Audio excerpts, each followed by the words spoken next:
Hi అండి. నేను మీ సిరి tailors. ఇదొచ్చేసి మనకు ఫ్రంట్ పార్ట్‌లో షేప్ బెల్ట్ కనిపీయకుండా ఎలా ఏసుకోవాలి, ఖర్చు బయటకి కనిపీయకుండా అనేది మీకు ఇదొక చిన్న ట్రిక్ అనమాట.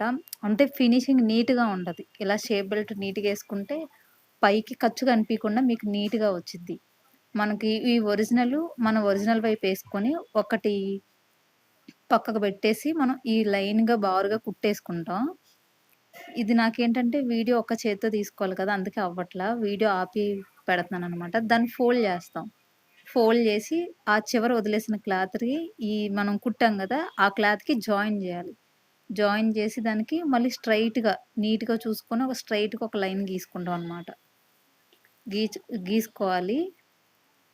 ఇలా గీసుకొని మనం స్టిచ్చింగ్ చేసుకుంటే, స్టిచ్చింగ్ చేసుకుంటే మనం అది నీట్ ఫినిషింగ్ బావుంటది. అసలు ఖర్చులు, క్లాతు గజిబిజిగా అలా ఏం కనిపించదు. అలా కుట్టుకున్న దాన్ని కొంచెం చిన్న చిన్నగా ఒక వైపు నుంచి బయటికి తీయాలి. నీట్‌గా తీసుకుంటే మనకి ఎదర పార్ట్ అనేది నీట్‌గా ఉంటది. ప్లస్ ఖర్చు, క పోగులు, దారం ఏం కనిపించదు. బావుంటది. ఒకసారి ట్రై చేయండి మీరు కూడా. ఫినిషింగ్ ఏంటంటే కొంచెం మనకి బొటిక్ ఫినిషింగ్‌లా ఉంటదనమాట. చూడండి ఎదర చూడండి ఒకసారి. సేమ్ అదే బ్యాక్ చూడండి. ఎక్కడ మీకు ఖర్చు లేదు. చూడండి ఎంత నీట్‌గా ఉందో ఫినిషింగ్ గూడా. మన బొటిక్స్‌లో గూడా సేమ్ ఇలానే జేసేది. ఈ చిన్న ట్రిక్ మీ అందరికి ఉపయోగపడిద్దని అనుకుంటున్నా.